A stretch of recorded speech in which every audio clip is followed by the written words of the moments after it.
કઈ જગ્યાએ ભૂલી ગયા હતા? મારે પુલથી આ બાજુ આવતો હતો મારા દોસ્તારને ત્યાંથી, એટલે ત્યાં આગળ મને એકદમ ચક્કર ચડ્યા.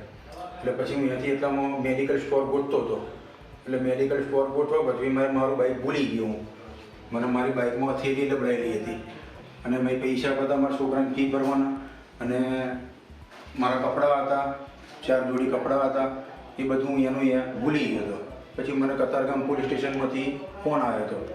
એટલે ઘરે આવ્યા હતા મારા ઘરે કહેવા માટે કે ભાઈ બાઇક તમારા રાંદેર પોલીસ ચોકીમાં છે તો તમે સાહેબને જઈને પછાવા સાહેબને જઈને મળી આવો એમ. એટલે હું કાલે આવ્યો હતો, પણ કાલે અહીંયા આગળ પોલીસ ચોકીમાં કંઈક ફંક્શન હતું, સાહેબ કંઈક મોટા આવવાના છે. એટલે મને બીજા સાહેબે ના પાડી કે ભાઈ તું આજ નહીં કાલે આવજે એમ. એટલે પછી આજે હું ફરી બીજી વખત આવ્યો છું. બરાબર. આ તમારા 2,69,000. Thank you. તમારી બાઇક છે લઈ જજો. બરાબર.